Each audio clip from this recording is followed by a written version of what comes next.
Welcome to the Off the Charts Football Podcast. I'm Matt Manocherian, former NFL scout and currently of Sports Info Solutions, joined this week by our guest from last week, Nate Cooper of Sports Info Solutions, and his partner in crime, John Todd. These two guys, the scouting lieutenants who led our scouting department throughout the process of putting together the SIS Football Rookie Handbook, which is shipping now.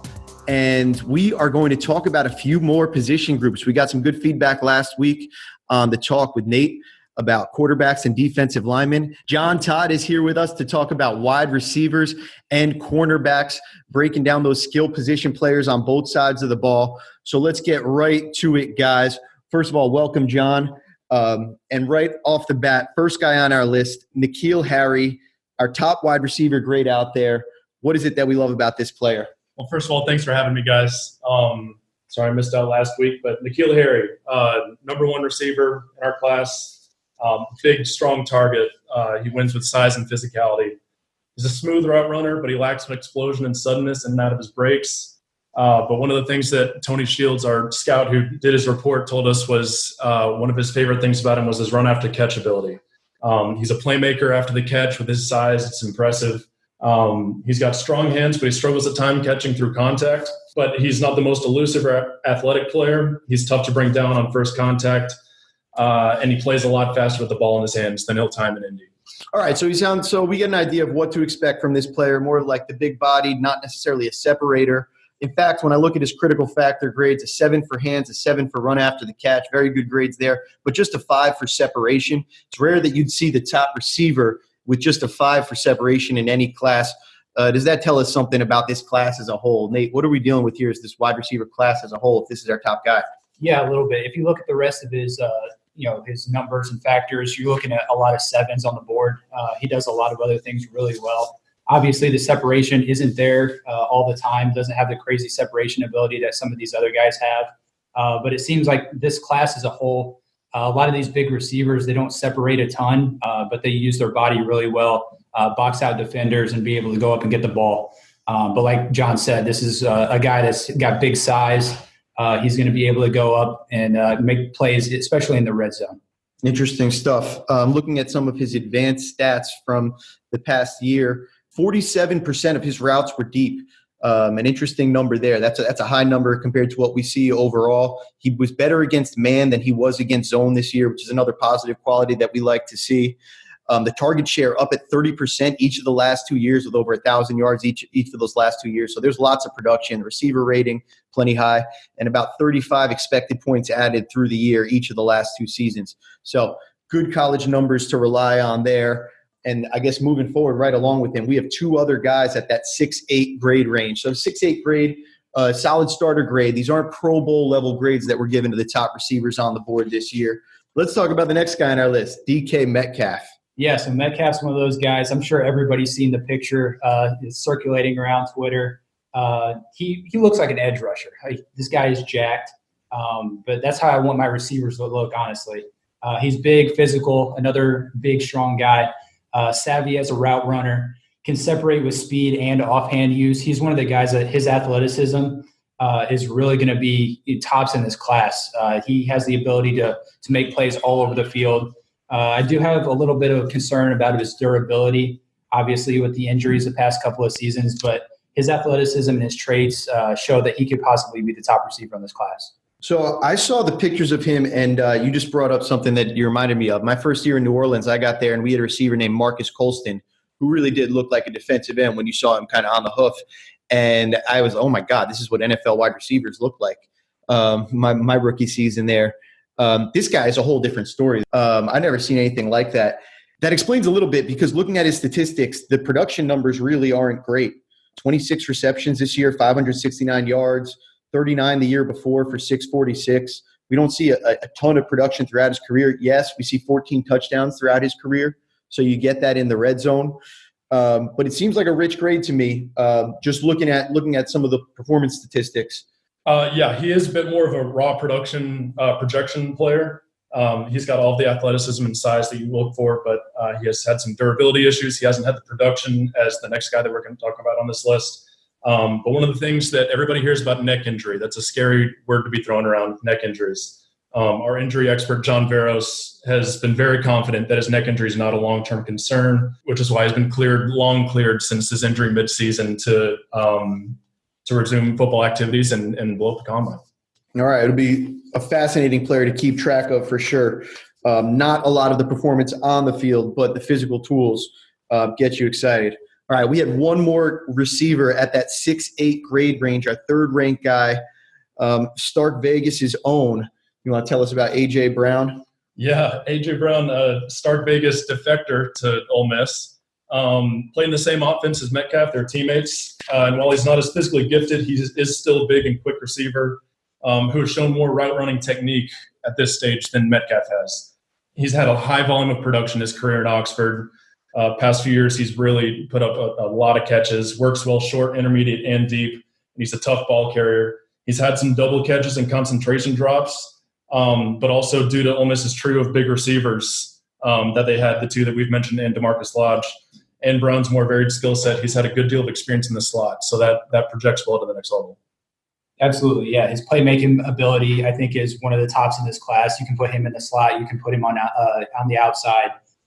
Like you said, a big, thick receiver, really good athleticism, savvy route runner. I think the drops are a little bit of a concern, but he's got the playmaking ability that you definitely look for. Long-term role for him, is he a slot receiver on the NFL level? We had 56% of the time he lined up in the slot at college. I think he's a slot receiver best fit, but he can slide into the outside if you have a smaller guy that can come on the inside. Absolutely. Some flexibility there. Interesting stuff. Yeah, he's a guy much higher. We talk about all the time efficiency and how that relates to the volume that you get. And this is a guy with high volume, high efficiency. 2,500 receiving yards in the last 2 years, receiver rating up at 119. That's the passer rating when targeted. A lot of expected points added, 52 and 38 over the last 2 years. Really, really strong production numbers from this player. Almost the polar opposite from what we see from kind of a low efficiency, low volume teammate of his with much more, I think, upside physically. Interesting players to kind of juxtapose to one another. All right, as we keep moving through, the number 4 receiver on our list was Deebo Samuel. We're going to skip out on talking about him right now and get to a little bit more of an interesting guy, a little bit more Hollywood Brown. Here's a player that I think some might think is the top receiver in the whole draft, and some people might not have a lot of interest in him right at all. What's going on with this player that creates such a kind of diversity of interest? Yeah, he's an explosive, speedy receiver. He's one of those small, like basically you can put him in the slot, you can put him outside. He's got the versatility that we were talking about. Really explosive, makes a ton of catches. He's the definition of a playmaker at the receiver position.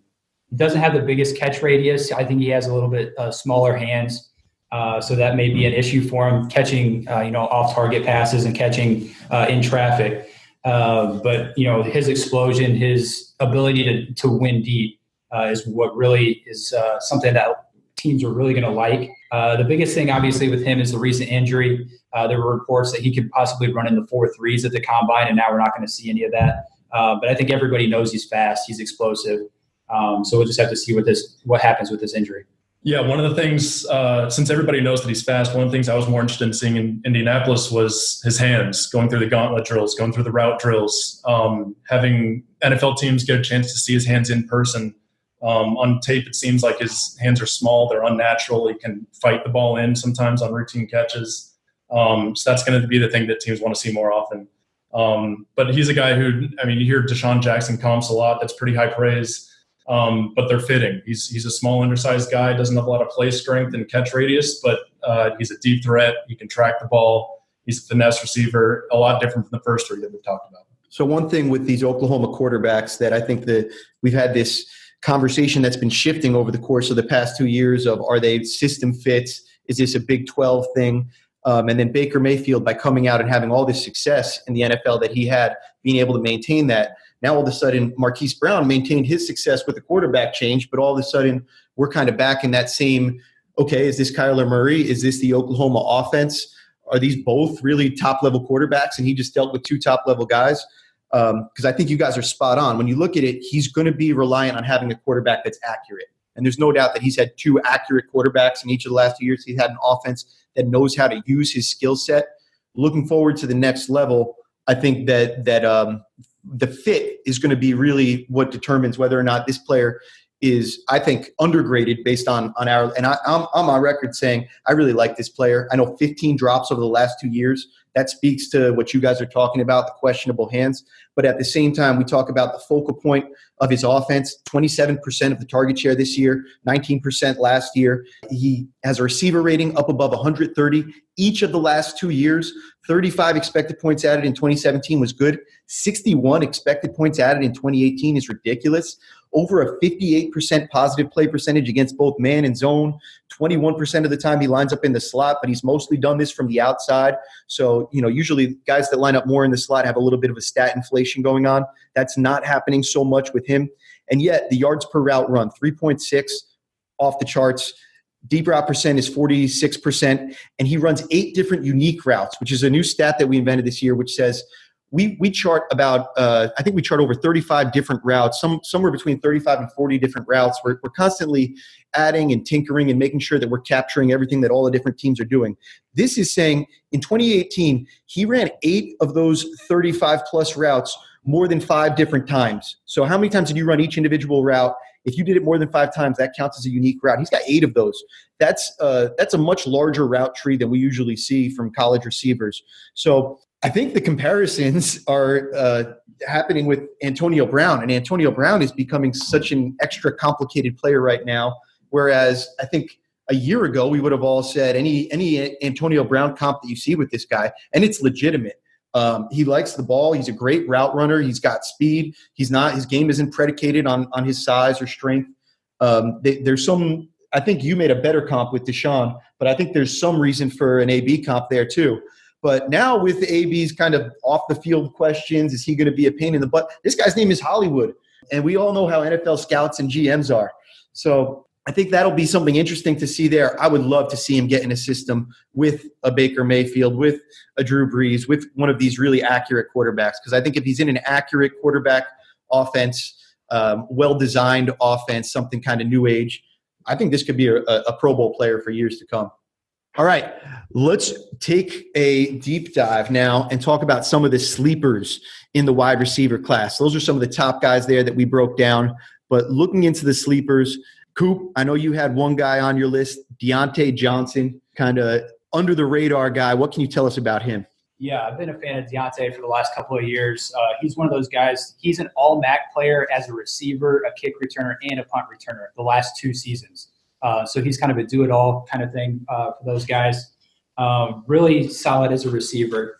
Wins with quickness and with speed off the line of scrimmage. He makes guys look silly off the line every once in a while. He has the hands to be able to pluck the ball out of the air. Doesn't have the biggest catch radius due to his size, but he's really able to go up and get it. He's another one of those playmaker types that can run out of the slot. You can use him a little bit on the outside, but I think he fits best in the slot. And really get the ball in his hands and make guys miss after the catch. And obviously, he's one of the top returners in the country. So you put him out there as a special teams player as well. He's really going to pay dividends for you. You grade him out as a 6'4". That's like a third wide receiver grade. You see him as primarily a slot guy in the NFL? Yeah, absolutely. Interesting stuff there. I want to ask you see a big dip in his production from 2017 to 2018. Is that quarterback related that's going on there? Or what happened there that led to – I mean, the dip is crazy. Similar number of targets, but he drops from 74 receptions to 49. The completion percentage from 70% when targeted to 53. Drops in yardages, touchdowns. He had a few more drops, but a lot of it looks like, similar target share, not as accurate passing coming in his direction. Yeah, I think some of it definitely is the quarterback play. Obviously coming from Logan Woodside 2 years ago, one of the top guys in the country. From a small school, was really on target for his time there. Definitely dipped a little bit this season. And with Toledo, they have 3 or 4 solid receivers as well. So, there's definitely a dip in some production this past season, but I don't think that's something that's going to hurt him moving forward. Yeah, he's still up at 24% target share, 26% the year before, but the catchable catch percentage dipped a little bit. Yards per reception went up this year, but the receiver rating up at 142 with Woodside, as you mentioned, and down to 104 this year. So that'll show you how some of these receiver stats are dependent on what the quarterback is doing, but some of them are not so much. 7 unique routes for Deontay Johnson certainly speaks to route diversity there. All right, the next guy on our list that we wanted to talk about is somebody that's been talked about a bunch this year, Andy Isabella. John Todd, what do we need to know about Isabella? So segueing off of our earlier conversation on Hollywood Brown, I think if you're a team who misses out on Hollywood earlier in the draft, I think teams are going to be targeting Andy Isabella. For me, he's a strong candidate to run the fastest 40 in Indianapolis next week. He was an all-state track star in high school. At one point held the record for the fastest 60-meter dash in the nation, and it shows up on the field. He's played a number of Power 5 teams, SEC teams, and he's nearly always looked to be the fastest player on the field regardless of the opponent. He's undersized, lowly recruited out of high school, but he's had immense production at UMass the last 3 years, including he was the Biletnikoff finalist in 2018. Put up big numbers against big teams, small teams, Georgia, Mississippi State over the past few years. So he had a big game in the Senior Bowl. Not the best week of practices, but he really showed up in the game. His drop rate isn't terrible, but he double catches routine balls often with some small hands, similar to Hollywood.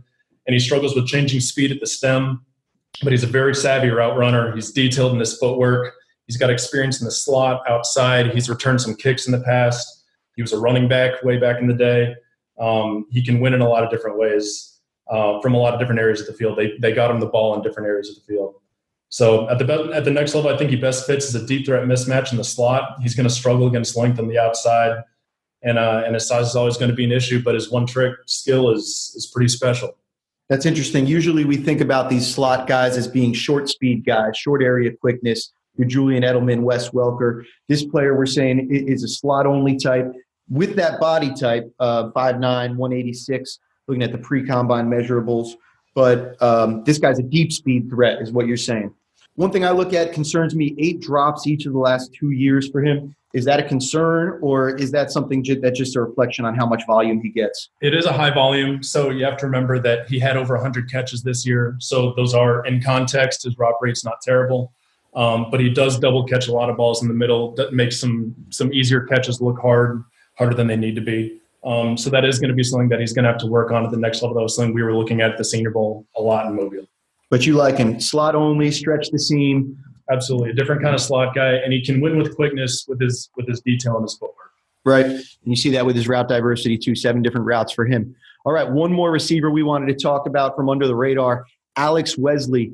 Coop, what can you tell us about Alex Wesley? Yeah, Wesley's a Northern Colorado guy, a small schooler. He's actually part of the track team at Northern Colorado.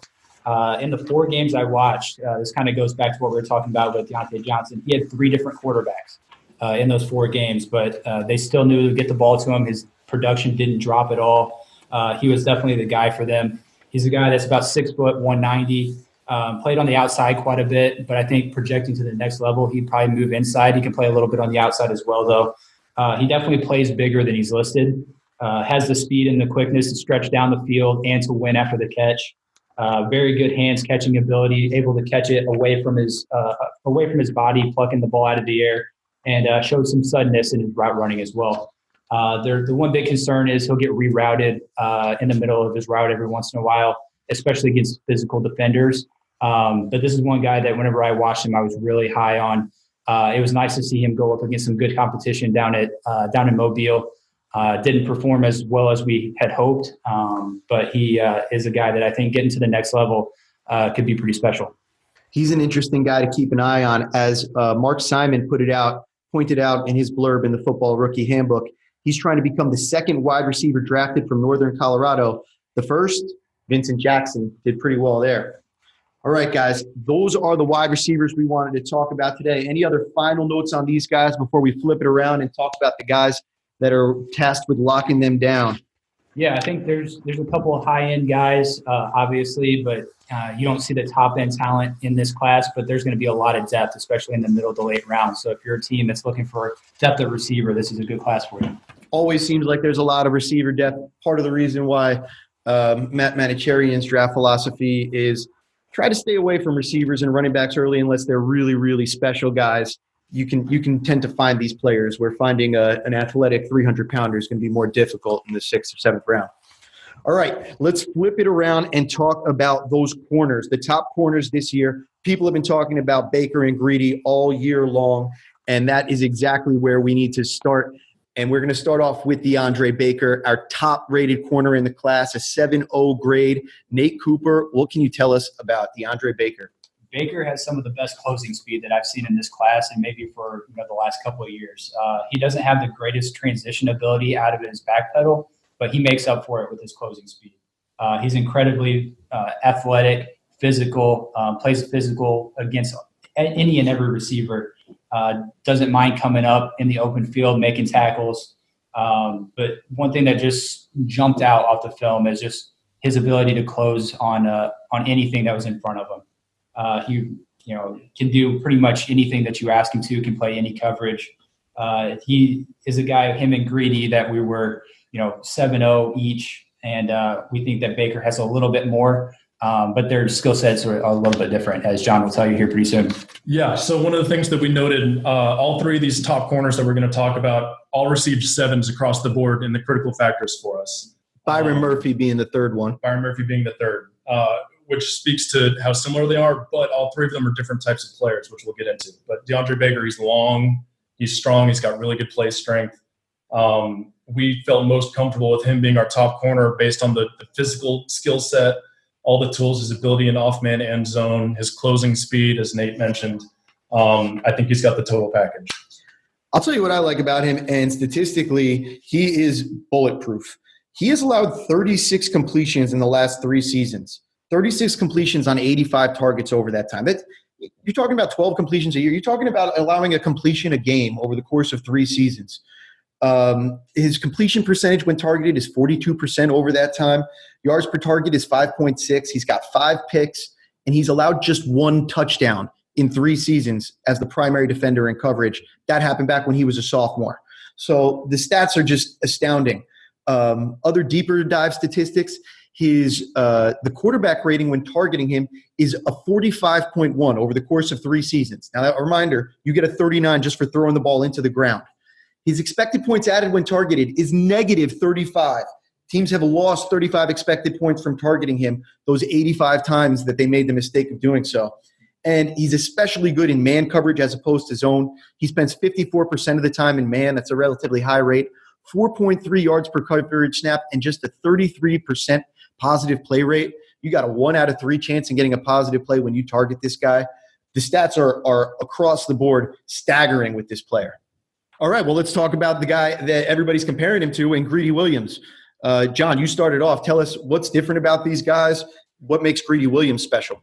Yeah, so Greedy and Baker are both long guys. Greedy plays more in press bail than Baker does. Baker's a bit more off. But he's been impactful ever since he first stepped on the field as a redshirt freshman, close to the tops in the nation in interceptions. He plays really physically with his hands throughout routes, but not nearly the play strength that DeAndre Baker has. His best traits, excellent traits, are his patience in his transition as well as his football intelligence. His back pedal, he's extremely patient. He doesn't jump on double moves. Transitions quickly and smoothly with rare false steps. And one of the things you really notice about him is he does a great job of keeping his eyes peripherally on the quarterback in man and zone, allowing for jumped routes and positioning himself to make plays on the ball during the quarterback's load, really quickly making plays on the ball before the ball's even out. He's not going to be viewed as a strong run defender, and he struggles with bigger and stronger receivers. One of the guys we mentioned earlier, DK Metcalf, his matchup with him was kind of a microcosm of who I think Greedy Williams is with his physical and mental toughness. Metcalf was throwing him around in the first half with head slaps and offhand push-offs on curl routes in the first half. And then Greedy had the mental toughness to come back from it, to brace for those hits, make some plays on the ball, and really turned into a good matchup between 2 top guys. Yeah, I think Greedy's actually one of the more fluid corners in this draft class. Like we said with Baker, Baker's more physical at the point of attack, different things like that. Greedy's more fluid, plays smart, explodes out of his back pedal in his transition. And like you said, his eye discipline is great, and he has the mental toughness to be able to come back from some tough plays.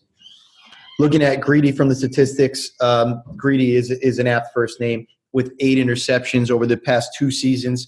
In 2 real seasons of production, he's got 132 targets, so he's been targeted more often, but just 44 completions allowed, a 33% completion rate when he's targeted. And then some of the deep dive stats are really special with him too. 29% positive percentage when targeted overall, negative 55 expected points added over the last 2 seasons, a reflection on a lot of what he's done with those interceptions. He's lined up 20% of the time in the slot, shows a little bit of versatility there, but a lot of man coverage. He's been tasked with 63% of the time playing in man over the course, but he's been good in man, good in zone, which speaks to the eyes and vision that you guys are talking about from him. I think overall, both these guys, we feel strongly are going to be good players. We like both these players a lot, and we feel good about drafting them. Definitely. Greedy and Baker. Baker's probably got a bit more size, length, and speed. Greedy's got a bit more coverage, true coverage man skills. That's why they graded out right at the same level as us, with just a bit of an edge physically to Baker. All right, let's talk about the number 3 corner on our board. The first 2 guys with the 7.0 Pro Bowl grade. A 6.9 for Byron Murphy is a very good starting grade. We have him at number 3 in our corner rankings. What can you guys tell me about Byron Murphy's game? He's a guy that I'm not as familiar with. Yeah, he was like, whenever you look at Washington, their coaches actually only go out and recruit guys that they think can make the NFL. So obviously that tells you to, attest to Washington's defense. And Byron Murphy's one of those guys. He plays with really good eye discipline, field awareness. He's really smooth whenever he changes direction, in and out of different cuts. Very good ball skills and overall coverage ability. He's one of these guys that, he makes plays. He's a little bit shorter than these other guys, a little bit smaller, but he's one of those guys you could throw him in the slot if you needed to, put him on the outside, can play any sort of coverage that you're asking of him. But he's one of those guys that we really feel is probably the number 3 corner in this class. Yeah, he's got a bit of a slighter frame than the other 2, but he's really aggressive at the catch point, really sticky to physical receivers despite his size. He doesn't excel in any one area. He didn't grade out in any excellent 8 grades like we gave to the other 2 guys, but he's really solid across the board, strong, really good next-level corner. Yeah, our scout, Nick Aiello, who did the report on him, really liked him, thought he could play inside, outside, does a great job in off-man and run support. And the statistics back up the run support stuff. 5 tackles for loss in the last 2 years, very good for a corner. And the broken tackle rate of just 8.8%, also strong for a corner. There are some things, however, that give me pause about this player and make me a little bit more nervous compared to these other guys when you look at his statistics. In 2018, he allowed 30 completions. We're talking about 30 completions in just that one season on 62 targets. So close to 50%, which is pretty close to where he's been his whole career. But at Washington, I'd rather see somebody who'd done a better job of kind of suppressing targets and completions in his direction. On the positive side, 7 interceptions. On the negative side, 5 touchdowns allowed over the last 2 years. He's not going up against a lot of NFL receivers. Giving up touchdowns is one of those things that doesn't happen too often, but when it does, it tends to be a big deal. That number does concern me. And the last thing that concerns me about him, he spent 68% of the time in zone at Washington, just 32% of the time in man. He played pretty well when he was in man. So maybe it's that Nick is doing a very good job of kind of extrapolating those situations and telling you that he can do well in those situations. But I'm concerned that he doesn't have a lot of experience playing in that scheme. It's something I'd rather see from guys more. I want to see you play a lot of man, and I want to see you be really good in a lot of man. I want to see you suppress targets, and I want to see you not allow touchdowns. We don't see those things from this player's statistic line. We see interceptions, and we see a guy who knows how to tackle and play and run support. But there are some questions there, and I noticed John Veros, our injury expert, also put an injury flag on Byron Murphy. So a couple of different things there that certainly separate him from the first 2 guys in my eyes, and honestly maybe poke some holes in disagreeing the stats and the scouting report on that one. Yeah, a little bit. The injury thing, I think he does have some foot issues in the past, but I will say about Byron Murphy, he might have the best lateral foot quickness of the 3. Best projecting to the slot. Not that he's done it, but I think he can keep up in the slot. And although he has a high percentage of snaps in zone, he is a very good zone defender. He's savvy. He's sinks in cover 2, closes on the ball and flats really well. So it's a bit of a projection for a pure man scheme, but he has done well in the scheme that he's in. A good time to make a quick note on the book and how we did things here. So for every player, as we're talking through, you get the scouting reports and you get the statistical breakdown, and we've really separated that in the way that we've approached it this year. So at SIS, we've taken our ops department, our scouts, and they've constructed the scouting reports. They've constructed these rankings and final grades using input from the statistics, but not directly. We're not directly ranking players based on the statistics. That's not what we were trying to do with the book. And one thing that's interesting that I'll tell you back from my experience as a scout is when you see the report match the analytics, when those things are in concert, and for that matter, when the scouts are in concert with one another, when they agree with one another, that's when we tend to hit on players. That's when you tend to make good picks. Those first two guys, corners we talked about, Baker and Greedy, those are good examples of when the statistics match what the scouts are seeing on the film. With Byron Murphy, we get a little bit more disagreement there. And part of the point of the rookie handbook is not to say, it's wrong because we're presenting kind of two conflicting opinions. We're presenting two opinions just like you're the GM. You can make of them what you will. I'll tell you what I would do, and I would look for when those things match a lot more. I'd feel a lot better about drafting those players. Historically, when you get that sort of consensus, not just amongst the scouts, but amongst the different departments, including the medical staff, that's when you tend to see these picks work out. So it'll be interesting to see how Byron Murphy plays out. That'll be an interesting one to keep an eye on as we go down. Now, one more player I think we're very excited to talk about today. A bit of a sleeper that is starting to become awoken by draft Twitter, as we're seeing. A guy that came on our radar real late, Nick Needham of the UTEP Miners.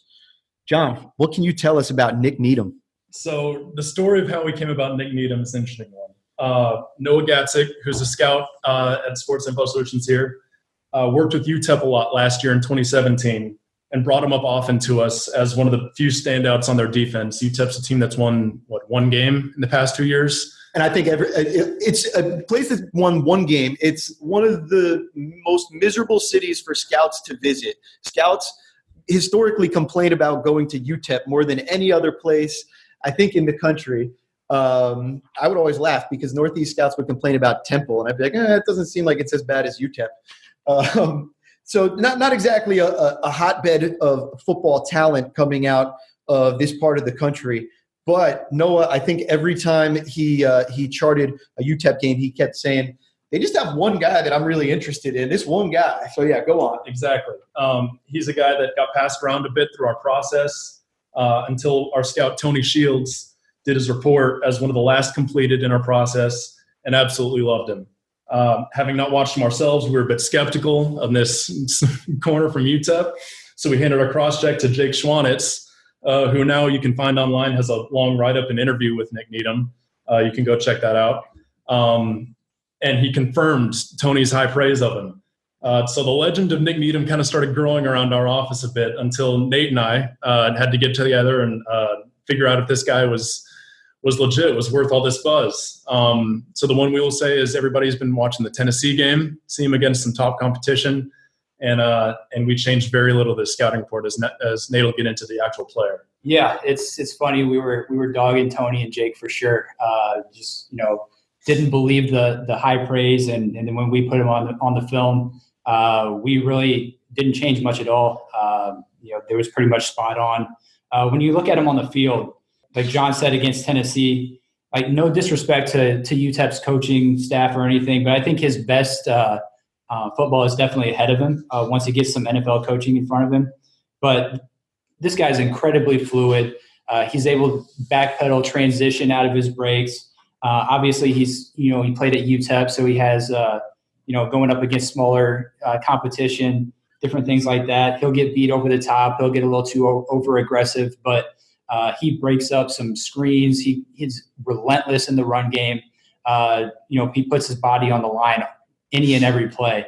And then he also has the ability to go up and make plays on the ball, as he's UTEP's leading pass defender in history. So he only had, I think, 3 interceptions in college, but his ability to go up and make plays on the ball on bigger defenders and just find the ball anywhere on the field is uncanny. Yeah, 32 career pass breakups, a really extraordinary statistic there for him. Over the last 3 years, he's been strong across the board numbers-wise. 126 targets and 55 completions for a 44% completion rate against him. Not a lot on the interception side, as Nate mentioned, but negative 17 career EPA. He's had negative EPA when targeted every season. The receiver rating down at 72. A nice statistic there, although we got to kind of qualify that for the quality of competition. He's been mostly lined up on the outside over 87% of the time, and split between zone and man, a little bit more zone than man, but really, really strong signs when he was in man. 34% positive play rate in those situations. Really, really good stuff there. Yeah, you'd like to see him convert a bit more of those pass defense and interceptions, but we do know that he hasn't been targeted a lot as teams have figured out who this guy is, and it just seems like the NFL hasn't caught up. He didn't get a combine invite, which we've been disappointed by because now teams are going to have to go down to El Paso, as Matt mentioned, which won't be great for his pro day, but we feel really strongly about this guy. We took a stand on him, and he ended up being our number 4 cornerback in this class. Yeah, and sometimes what explains that stuff is the guys, they run at their junior day. They get measured at their junior day. He might be smaller than we realize that he is. He might have run slower at the junior day than he's showing on film, and sometimes this stuff can get you buried a little bit. So hopefully we'll see him continue to kind of get eyes on him, and eventually people make their own evaluations and decide where he should go. But I think we certainly think that he's a draftable player, and we think there's a good chance that he could be a starting level corner in the NFL. So we're all on the Nick Needham train over here. All right. Thank you guys for coming on. It's been awesome breaking down these positions over the past couple weeks. I think we will be back with Aaron next week, coming live from the Indianapolis NFL Scouting Combine. And then back in March, we will break down a little bit more on the statistical side, having Alex Vigderman and some of the guys from our R&D team on, as well as guests from outside of the SIS building. Have a great weekend, and we will talk to you next time from beautiful Indy.